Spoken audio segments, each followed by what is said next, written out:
Every evening, just as the sky turned a soft gold, an old man named Mr. Bennett walked slowly into Willowridge Park. The park rested in a quiet suburban town, neither too American nor too British, just the kind of place with picket fences, neat lawns, and a playground filled with laughter. Mr. Bennett always arrived at exactly 6 p.m. His steps were gentle, his back slightly bent, and in his hand he carried a small navy blue notebook that looked older than most of the children who played there. At first, the kids didn't pay much attention to him. But after weeks of seeing him sit at the same wooden bench under the big willow tree, they started noticing him. He never missed a day, not in sun, rain, wind, or cold. 3 boys, Liam, Noah, and Oliver, became especially curious. They were typical kids, playful, loud, and always looking for something to tease. To them, quiet people were mysterious, and mysteries were fun. One afternoon, Noah whispered, "Bet he's writing secret codes in that notebook. Maybe he's an old spy." Liam snickered. "Or maybe he's a detective watching us." Oliver added, "Or maybe he talks to ghosts." The boys laughed loudly. Sometimes their jokes turned into mockery. They copied his slow walk, pretended to use a cane, or loudly said, "There goes the park statue," whenever he passed.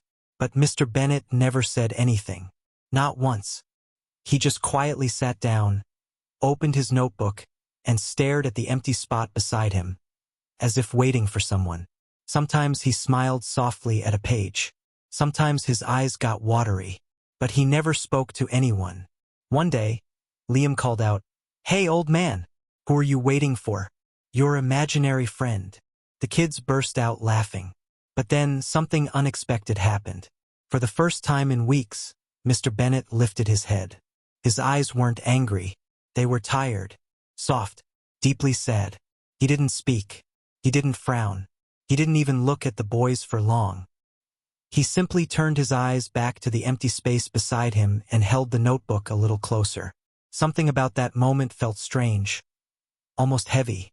The boys stopped laughing. They didn't know why, but they suddenly felt unsure, like they had just stepped on a secret they weren't supposed to touch. As the sun slowly set behind the park trees, Mr. Bennett remained there, silent, still waiting. Waiting for someone the boys knew nothing about. Not yet. The next day, curiosity pulled the boys back to the park. They came earlier than usual, hiding behind the swings so they could watch Mr. Bennett up close. At 6 p.m. sharp, he appeared. Same slow walk, same soft eyes, same navy blue notebook. He brushed off the bench with a handkerchief, almost politely, and sat down. The boys noticed how gently he did everything, like the bench was meant for someone special. "Why does he clean it every time?" Noah whispered. "Maybe he's expecting someone important," Oliver joked. But this time, their voices carried more curiosity than mockery. The boys moved closer, pretending to chase each other near the willow tree. From that angle, they could see inside the notebook just a little.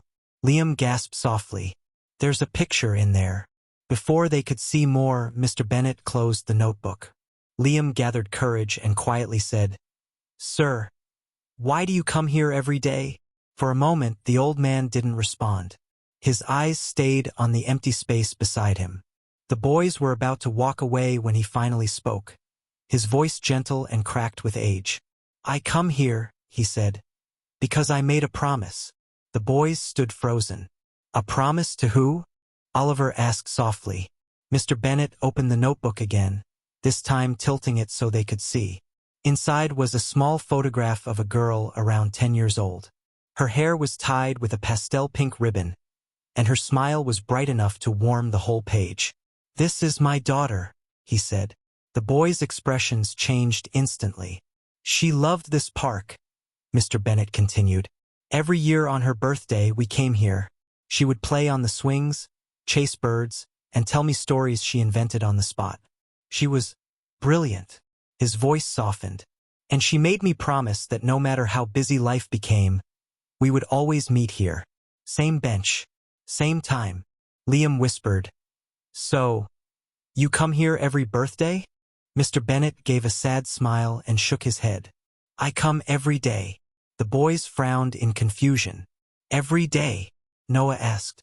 Yes, he whispered. Because one year she didn't come. And I thought maybe she was just running late. The boys felt the air around them grow heavier. The old man slowly closed his notebook and stood up, nodding gently as he walked away. Something wasn't right. Kids could sense it. A promise that strong never breaks without a reason. A reason they were about to learn, and regret ever mocking him. The boys couldn't focus at school the next day.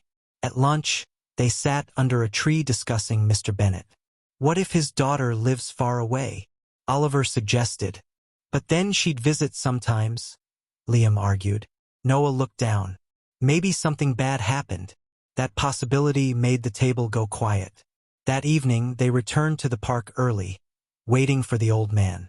When he arrived, he looked surprised to see them. You boys again? He said softly. Liam nodded. We wanted to sit with you today. Mr. Bennett hesitated, then nodded gently. They sat around him. No jokes, no teasing. After a while, Liam whispered, Sir, what happened to your daughter? Mr. Bennett's hands trembled. His eyes clouded over with a pain so deep the boys instantly regretted asking. My daughter's name was Amelia, he began. She was 22 when it happened. She had her first job interview that morning. She wore that pink ribbon. He tapped the notebook. Because it was her lucky charm. He took a shaky breath. She promised we would meet here at 6 p.m., like always. She told me not to be late. The boys listened in silence. But she never came, he whispered. Noah swallowed hard. Why? Mr. Bennett's voice was barely audible. Because she died in a road accident that morning. A lorry lost control, and her car was crushed. The boys froze. I came to this bench at 6 p.m. anyway, he said, because I thought maybe it was a mistake. Maybe she'd run up the path any second, waving that pink ribbon. Tears rolled down his cheeks. I came the next day too, and the next. How long has it been? Liam asked. Mr. Bennett looked at the sky. 8 years. The boys couldn't speak. They had made fun of a man who had already lost everything. Sir, Noah whispered. Then why do you still wait? The old man smiled sadly. Because I promised her I would always be here, even if she couldn't come anymore. Silence filled the park. A promise kept by a broken heart. The boys stayed with him until sunset. When he stood to leave, Liam whispered, We're really sorry. Mr. Bennett touched his shoulder gently. You didn't know, but they wished they had known sooner. The boys met early the next day. Liam said, He shouldn't sit alone anymore. The others nodded. They pooled their pocket money. Crumpled dollars, coins, a couple of pounds someone saved from a holiday, and bought a soft pink ribbon, just like Amelia's. At 6 p.m., Mr. Bennett entered Willowridge Park as always. But this time something stopped him in his tracks. On the empty seat beside him, the seat he had kept clean for 8 years, lay the pink ribbon gently tied to the bench. He stared at it, his hands shaking. Is this for Amelia? He whispered. Liam nodded. Yes, sir. You may be waiting for someone who can't come back, Noah said softly. But you shouldn't wait alone. Mr. Bennett sat slowly, as if his knees had forgotten how to hold him. He touched the ribbon gently, like it was a fragile piece of his daughter returned to him. For 8 years, he whispered. This seat has been empty.